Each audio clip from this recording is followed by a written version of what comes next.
Welcome to the Pete and Kate Show. Today's show, if you want to know a lot about the New York City subway system and trains, we have a guest speaker here today, and we have a great show. Here comes Rennellito Reed, our guest speaker of the day. We've interviewed Rennellito before because he has a great deal of knowledge about the New York subway system as well as trains. Welcome, Rennellito. Okay. Would you like to introduce yourself? I am Rennellito.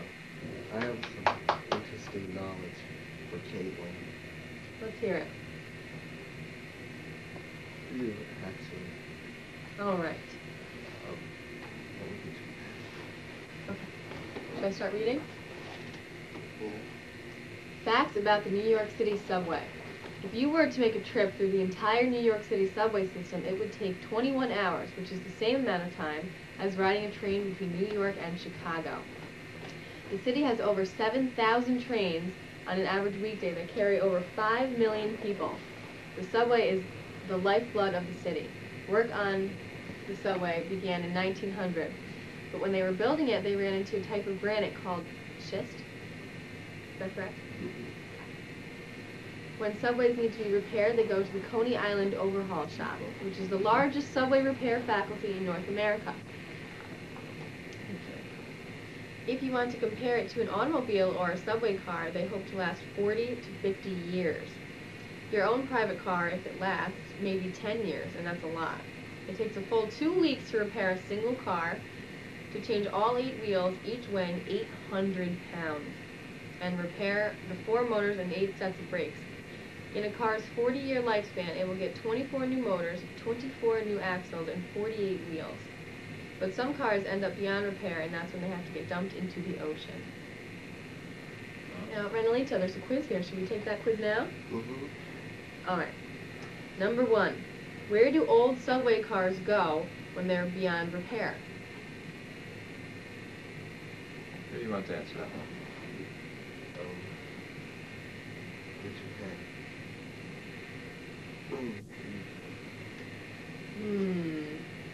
I think when they're beyond repair, they go to the river? The ocean. The ocean. Can I write that in? Mm-hmm. 1 point.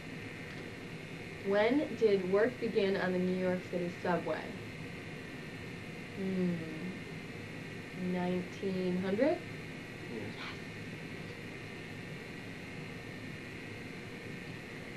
What new things will a subway car get in its 40-year lifespan? Pete? It'll get new motors, new axles, and new wheels, right? Is that all correct? Mm-hmm. How long would it take to make a trip through the entire New York City subway system? I know this one. 21 hours?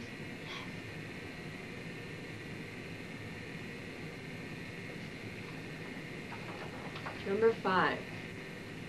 What was the type of granite builders ran into when they were building the New York subway? Schist? Yes. Pete, Mm-hmm. you would have guessed that? Yeah. Last question, number 6. How many subway trains run on an average weekday? I'm going to give this one to Pete. Is it 7,000? Oh, nice. Yeah.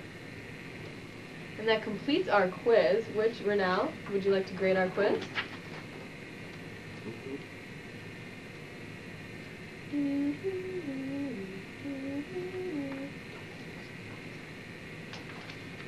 guess what you got? We got a 100! Yes!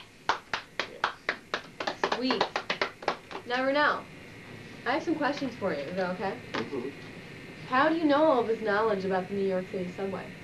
I studied You studied it and learned all of that knowledge? that you just read. That's incredible. Wow. And check these out. Ooh, an Amtrak train with the new logo, I presume? Mm-hmm. Nice. Excellent. That is a Rennell original drawing. That's not a photograph. Believe it or not. It's not a photograph. It's a tour. How long did that take you about to drive, you think? 5 minutes. That's what? Wow. Yeah. 5 minutes? And what do you think of it, Pete? That's amazing. That would take me 5 hours probably. 100 Trains, 100 Years is the book we're about to read. This is the source of much of your knowledge about trains, correct? Mm-hmm.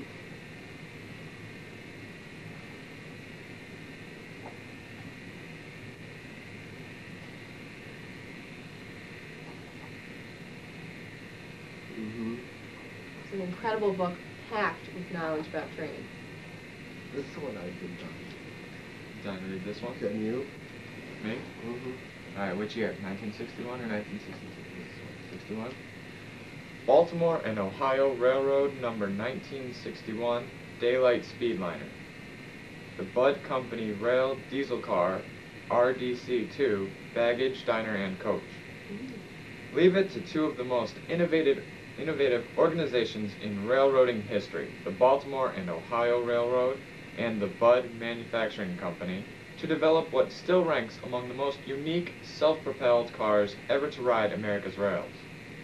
The Bud Company began building distinctive steamliners with 1934's Zephyr. 15 years later, it introduced the legendary product simply referred to as the Bud Car. The Rail Diesel Car, RDC, a lightweight stainless steel pocket steamliner with diesel engines and transmissions beneath its floor. The RDC was used primarily in commuter or short-line service, until the B&O decided to try something different. Between 1956 and 1963, America's first railroad operated the unique Daylight Speedliner service from the East Coast to Pittsburgh. Its specially built Bud RDC-2s were the first ever used in long-distance service and included the Speedliner car shown here at the B&O Museum, B&O number 1961, one of the only 2 baggage diner car coach RDCs ever made. Wow. And the photograph. That's really cool. And this one's for you. 1962? 1962 Delaware and Hudson Railway number 413. After reigning among the greatest producers of steam locomotives in history, the legendary American Locomotive Company, ALCO, has also broken ground in the diesel-electric arena with its original 1000 HP RS-1 in 1941.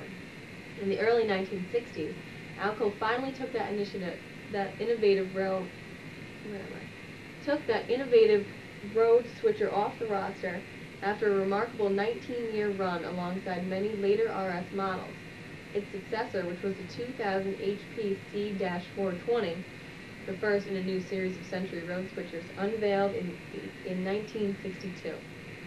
The C in the C-420's model number stands for Century. Instead of denoting the 3-axle truck as usual, while the 4 indicates a 4-wheel truck, and 20 refers to the horsepower divided by 100. Distinguished from the earlier RS designs by its low nose and pointed cab, the C-420 is represented here by Delaware and Hudson number 413, which ran on the line's 734 miles of trackage in New York, Pennsylvania, and Vermont to eastern Canada. Here's the photograph of the 413.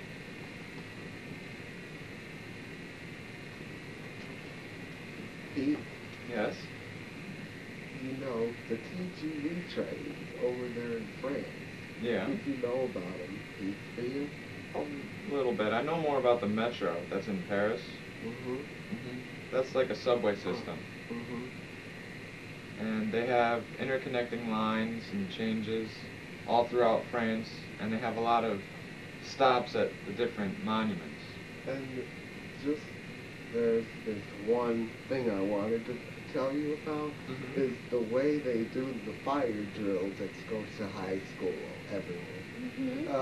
The way they do it at Scotia High, they do it in a way where they give the teachers time to take attendance. Is that right, Pete? That's right. How about if they just do it right after the bell?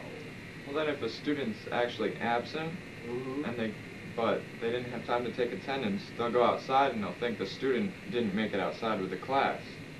And so they'd have to go searching for the student. when they were outside. Right. But they don't usually have them when it's cold out. But one No. time they did. Right. But that's because someone pulled the alarm. And as I know, you should never pull the fire alarm. Never pull That's the right. fire alarm. Unless there is a fire. Right. Exactly. Never as a joke, because that's not funny. But I do hear reports about kids pulling the alarm and then going outside and laughing. Yeah, that's just not right. Because it's a cruel thing to pull the fire alarm. It wastes everybody's time. The fire department's Mhm. time. Yep. Then how about it when it goes off in the guidance office? If there's a fire in the guidance office, The alarm goes off in the guidance office. just in the guidance office, or someone pulls the one by the guidance office? What does it sound like when you go in the guidance office? Oh, what does it sound like? It sounds pretty quiet because they have a door between the nearest alarm noise. So the door kind of muffles the sound. As soon as you walk out, then it's very loud. But isn't there an alarm right in the guidance office? I don't know, is there? There could be. It could be. I've never seen one. Read about it. This right here? Mm-hmm.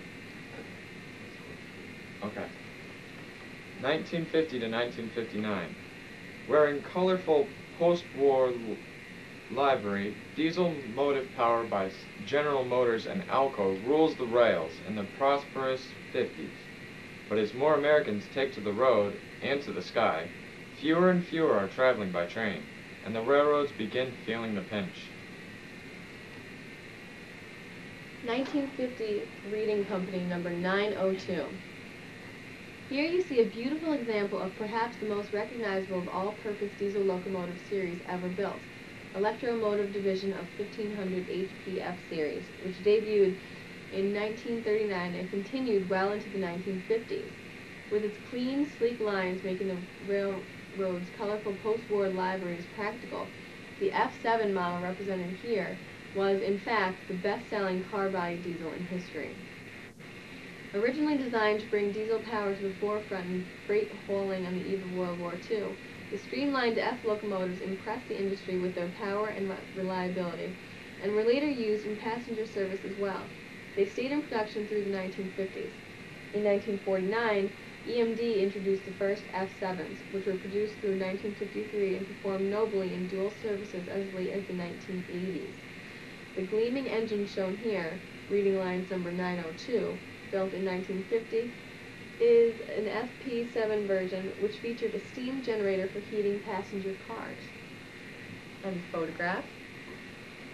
But I still want to know, why would a kid have the nerve to pull the fire alarm? Oh, I don't know about that. It's just, usually it's someone who wants to pull a practical joke or someone who wants attention. But Pete, Mm-hmm. it did happen once during the fifth period lunch, Right. but you've been saying they don't usually have them during lunch. Right, they don't usually have them during lunch because kids need to be able to eat. But that time it was planned, so I don't know why they planned it during lunch. Maybe because they had to get 8 in That could be it. for the fall. Mm-hmm. Do they do 8 every semester? They do 8 in the fall and 4 in the spring. Mm-hmm. Good to know. How do you know those schedules? Because you counted the ones in the fall, right? Mm-hmm. And you told me it was 8, and then your teacher said that it was 4 in the spring. Mm-hmm. Yeah, so that's how. But how about, I'm wondering, what would Scotia, Glenville, and Shaker High Schools, what will both of those schools be like if they didn't have bells? Oof. Crazy, Yeah. I think. I don't think anyone would go to class.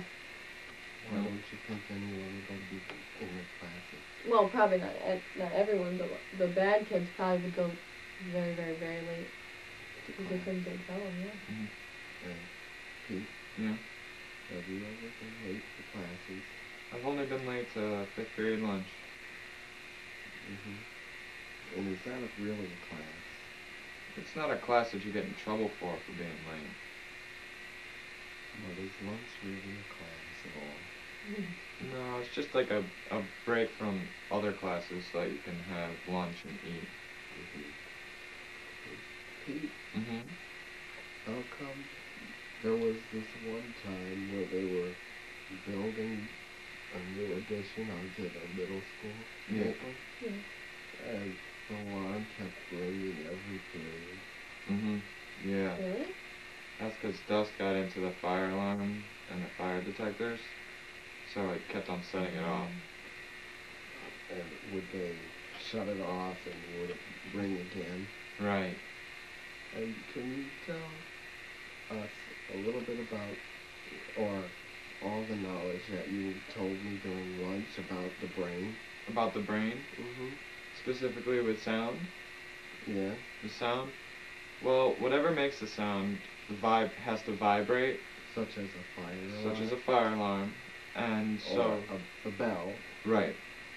And then the vibrations of that object causes the air to vibrate, and the air vibrations go to the ear, which brings it to the eardrum, which then also vibrates, and then the vibrations are carried through the hammer, the anvil, and the stirrup, and then they go to another part of your ear, the inner ear, where there's fluid and membranes, and the fluid vibrates and so does the membrane, and then that activates the auditory nerves, and they send electrical signals to your temporal lobes, and then your brain interprets those signals as sound.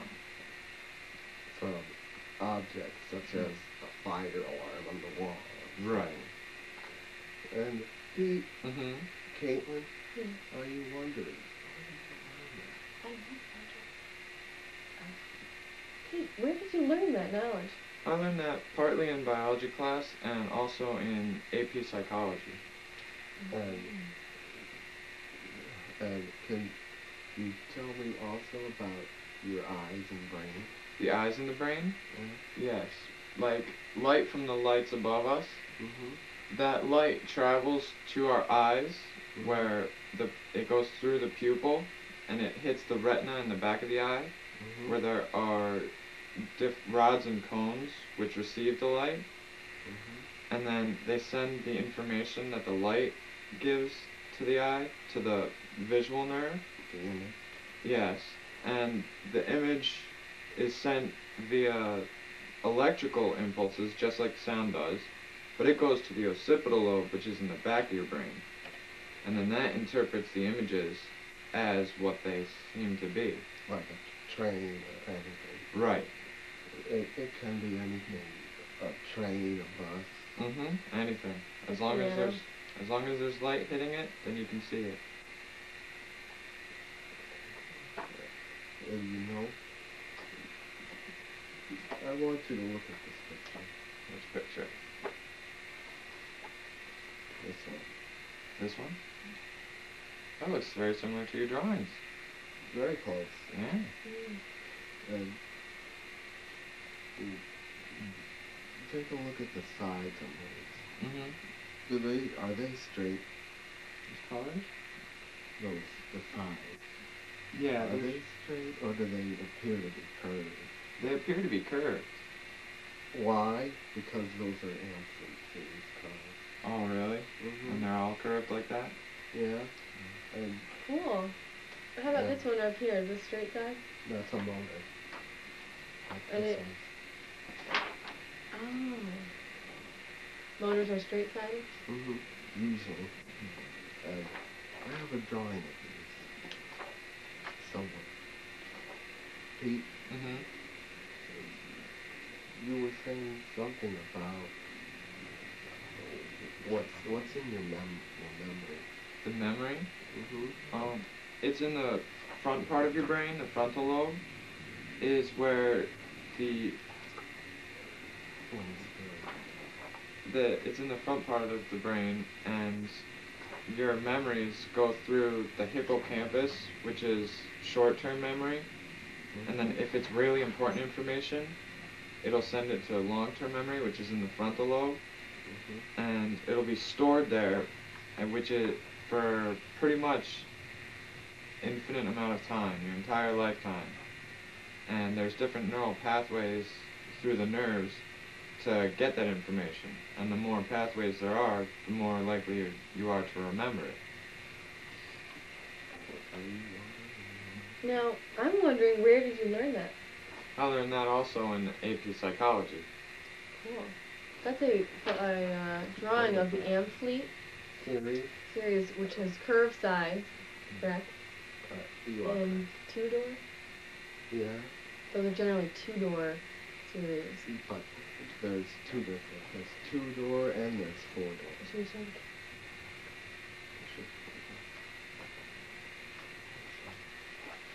This is a photograph. It's a little less clear than the drawing. Photograph of the Amfleet. So, Pete, Mm-hmm. how are brain messages sent? They're sent through electrical impulses, and through the neuron cells, and in between each cell there's a tiny, very tiny gap called the synapse, and between that there's a chemical message sent by neurotransmitters. Is that correct? Some cool knowledge. It's wow, you know. Yeah. Pete, Mm-hmm. what can cause you to forget? Well, remember when I said that the more neural pathways there are, the easier it is to remember? Well, the less neural pathways there are, that means that it's harder to remember, which is kind of like forgetting. So if there's only one neural pathway, it requires Several of them. right. It requires several to really be able to remember it. And the light actually bounces off things. Mm-hmm. Like the rays of light bounce off, and they're What you see. yeah. It's also how color is made through light.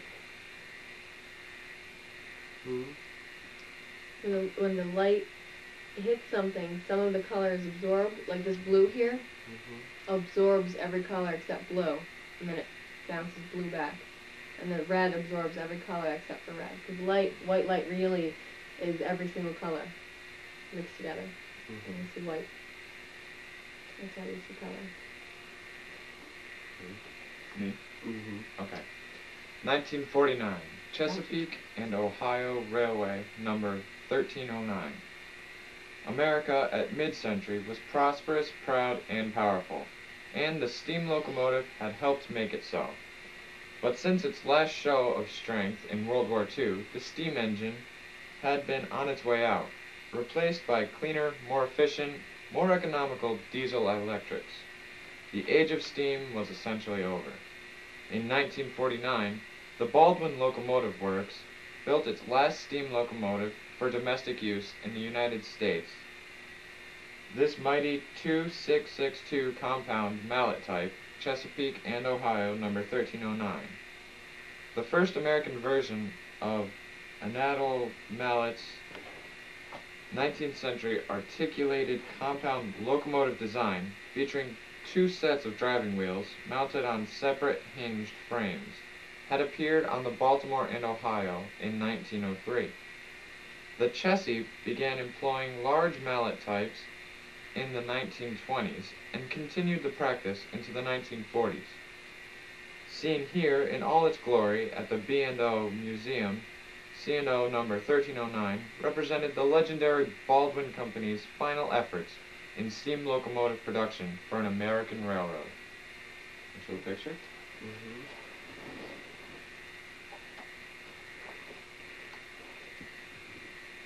Excellent photograph. Pete, do you know any more knowledge about the brain? That's pretty much it. And then, like, for the other senses, of course, there's different neural pathways, but they all go to different parts of the brain.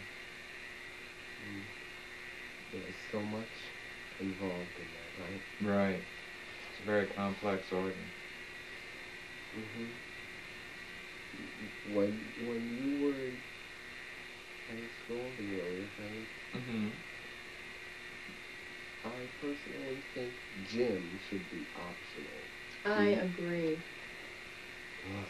They Gym make should you, be optional. they make you work you to death in that class. Yeah. Yeah. However, if it was optional, I think some kids wouldn't get any exercise at all, which is extremely unhealthy. So, Because many kids would possibly kind of skip gym. yes, Right. they would option not to do it. Some, Some. but that Some doesn't would mean choose. all. Right, yeah. I got to choose to do bowling this year Hmm. as gym class. And Very what cool. else do you know about the body? About the body? Um, it's a complex system of mainly like it starts with the brain, which tells the rest of the body what to do with electrical impulses throughout the neurons, which reach out to the entire body. And what are neurons? Neurons are the cells that send the information throughout the body, so they carry the electrical impulses. Which tell them what to do. Right. So if your brain is saying to move the thumb up, it'll send an electrical impulse down, and so then your thumb goes up. Then the message goes to your muscles, and the muscles will move your thumb. Where did you learn that? That was in AP psychology also. I learned a lot in that class, huh? Yeah. Mm-hmm. Very cool. Who? Nice photograph. Mm. Like a TGV. That's the TGV? No. No. What time? Who? Tell them the photograph was. I don't see it. That's that. Pennsylvania Railroad. And Mm-hmm. whenever the alarms go off at the school, Yes. how come none of the lights go off?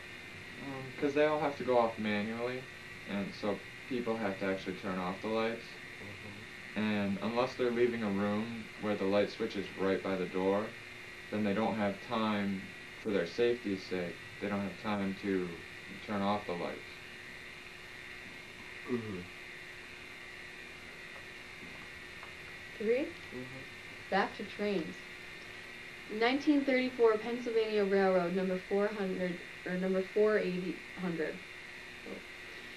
With the world gripped by a desperate depression, few corporations besides the Pennsylvania Railroad could have even considered as costly a proposition as electrifying one of its main lines. But this was the mighty Pennsy, and by 1934, electrification between New York and Washington was almost complete. Now what standard railroad of the world needed was the electric express passenger locomotive, and that was the GG-1. Developed from a sound 2 code 2 configuration, 2 sets of 3 driven axles with a pair of pilots on either end, with a stylish body by famed industrial designer Raymond Loewy, the GG-1 was a streamlined dream, capable of continuously producing close to 5,000 HP and a top speed of 100 miles an hour.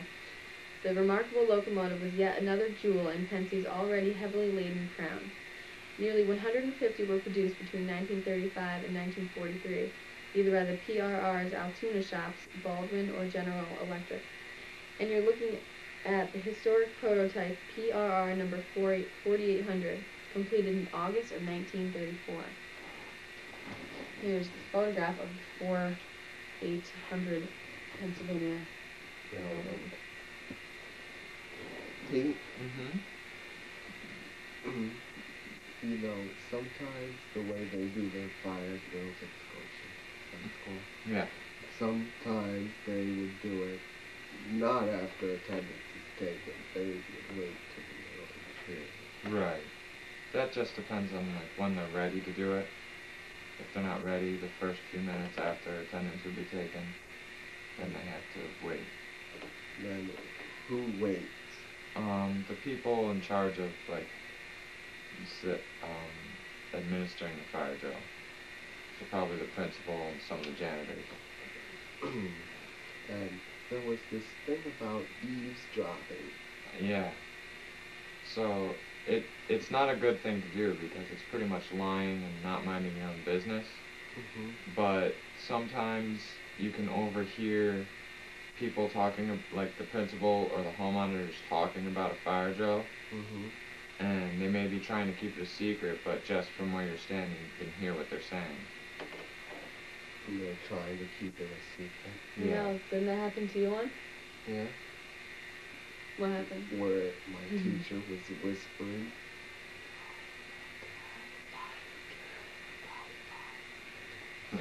And you overheard them, correct? Yeah. Did you tell anyone about it, though, or did you keep it to yourself? I kept it. And I imagine if you were deaf, I would whisper in your ear, too. Yeah.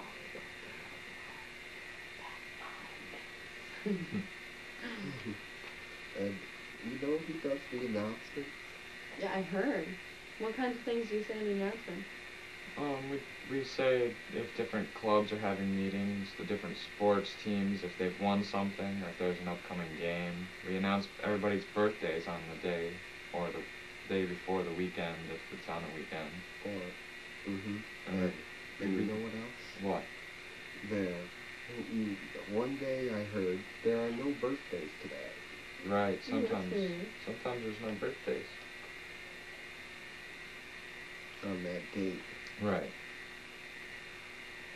When's your birthday, Rennell?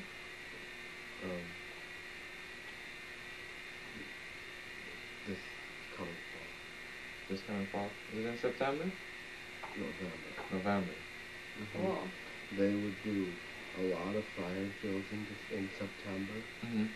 Maybe a couple in October, and maybe one or two in November. Right. Why? In November, not taking care of them earlier. Because they want to space it out for our school, but they have less and less each month because they don't want as many in the colder months. But then, how about if if the weather is still warm, maybe one planned one in December. If it's warm. If it's still warm out? Right. Do you think if it was snowing or raining out, they'd cancel it? The fire drill, or no? And if it's raining, Yeah. you think they would, Pete? I think they would if it was a planned one, yeah. So, Pete, how did you learn to speak so professionally when you do the announcements? Well, because I do theater, it gives me experience, like, speaking in front of a large audience, and I always liked it when the teachers read it, like Mr. Weeson, and so I just tried to imitate what they sounded like and all the professionals. Is that a job where you get credited? People know who we are. We don't get paid or anything. Or credited? No, we don't get credit. But Pete, imagine if you got 10 books of history that were stacked this high. Oh, jeez. 10 books, and the question sheets would stack up to about as high as the drawings. Yeah. And so if I were to stand these up like this, that's how high the question sheets would stack. That high? Goodness. And, you know, that's how high the papers would stack. Up to here.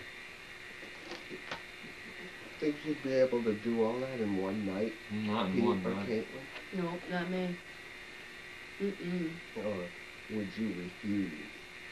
I would probably try, and then I probably couldn't do it. Would have to refuse. Do you think you could do that all in one night? No, never. Do you think anyone could? No. Maybe a speed reader. Who's a speed reader? People that can read super, super fast. I'm gonna read this one. Alright, Muller trains. 1924 Strasburg Railroad number 90. Rumbling along with flags flapping and smoke and steam billowing from its stacks, Strasburg Railroad's massive engine number 90 is as exciting a sight now as when it hauled its first passenger train for the Great Western Railroad some 75 years ago.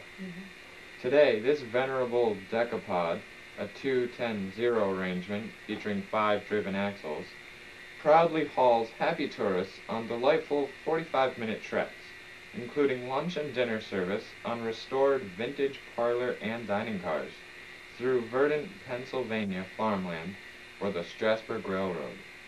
Originally built by the Baldwin Works for the Great Western in 1924, number 90 is one of several meticulously maintained steam locomotives still running daily for the busy Strasburg line, which ranks among the oldest and most popular steam tourist lines in the United States. The picture. Nice photograph of Strasburg number 90. Pete, Mm-hmm. I think the way they do the fire drills at Scotia High, Yeah. I think the way they do it after attendance is taken, Kate, Yeah. I think maybe that's a policy that the Board of Education, or is it just what they prefer or something like that? It's definitely what they prefer, and it might be policy. And you wonder, what do you want about the fire drill? You can't really wonder. Yeah. I was actually just wondering that. Where did you guys learn all this knowledge about fire drills? Through maybe the Board of Education. Now, what would they do if someone was in the bathroom or something when a fire drill went on? Where does that person go? You find a teacher and you go with them. Oh, okay.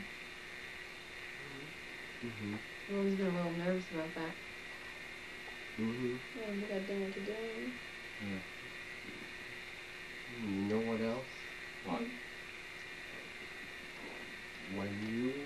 I personally think you don't really need all the history. You don't really need No, it. I agree. You don't really need to know about. Well, what do you know about history? Explain the knowledge that you know. Me? Well, just because of having to take the classes, I know general information about global history, like all of like ancient Greece and those ancient civilizations, different religions, and also like wars and stuff that went on. And now I'm learning more detailed stuff about American history. Can you tell the viewing audience some that you know? I know about the American Revolution and the different generals and the strategies used by the Americans and the British, and also about the Civil War we recently learned about.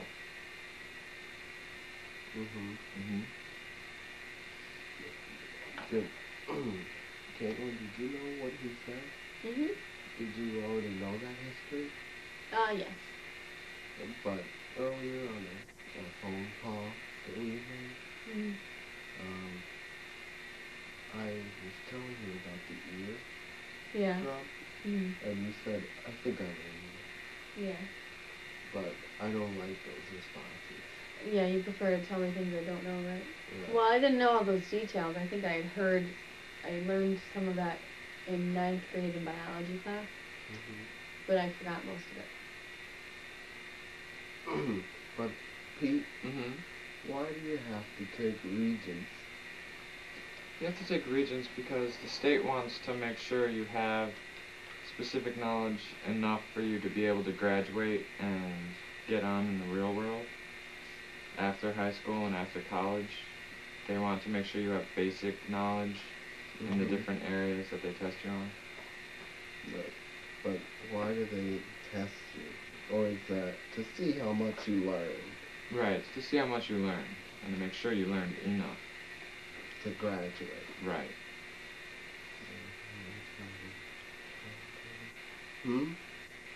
Pete? Yeah? Which one? This one? 1987, Consolidated Rail Corporation, Conrail, number 5024.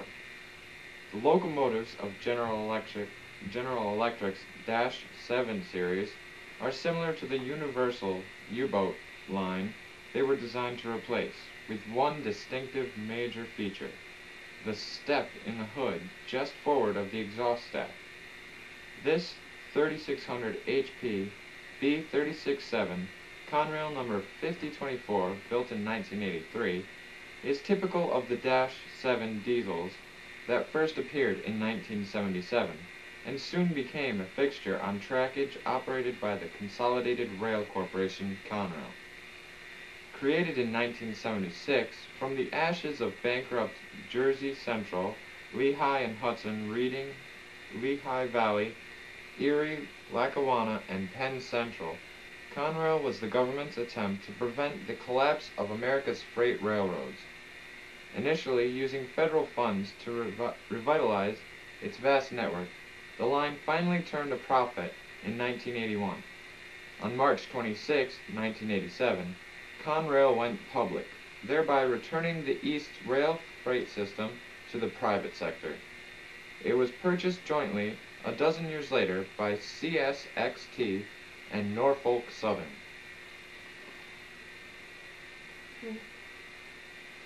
Over there. 1986, Florida East Coast Railway, FEC, number 434. Sure, it makes a pretty picture crossing one of the coastal Florida's innumerable bridges in this photograph, but that's not the only reason why Florida's East Coast Railway number 434 is featured here. Although still hard at work at its day job for the FEC, it is also a historic diesel locomotive, the very last GP4020 ever built by General Motors Electric Motor Division. The 3,000 HP G40 and GP40-2, since C 1977, were among EMD's most successful locomotives, extremely popular with America's freight railroads. Taken together, more than 2,300 of the models were produced over 21 years. The second series, the GP40-2, debuted in 1972 and remained in production for 14 years. The 1121st and last rolled out of EMD's LaGrange plant in 1986. And you're looking at it now, still hauling all manner of goods up and down Florida's coast. There's the photograph.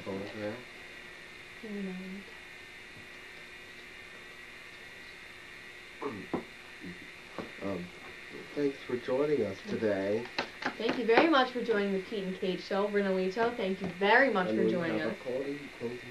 You were a great guest on our show. We will definitely have you again. Let's...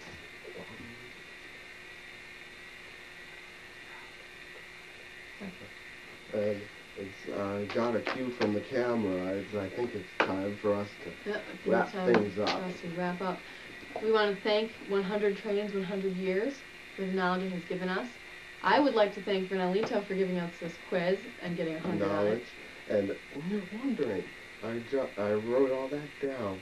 And where did you learn all of that facts about the New York City subway, Rennellito? Through the computer and the internet. Research, really? Mm-hmm. Wow. So I know about this, like Pete knows about the brain. Yes. That's Where did we both learn these two things? You're wondering. I've been wondering that, yeah. Here's a nice song for our closing. All right.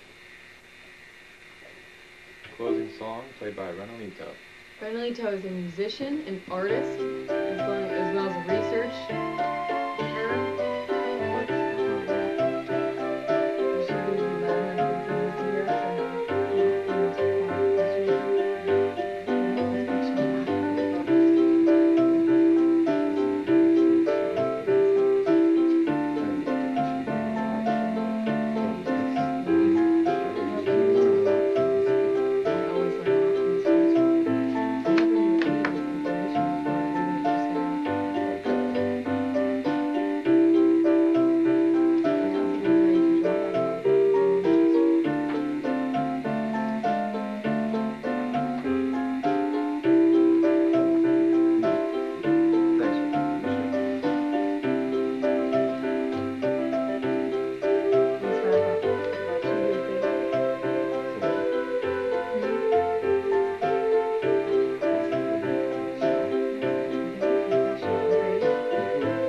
joining us today. I hope you learned a lot. I know we did.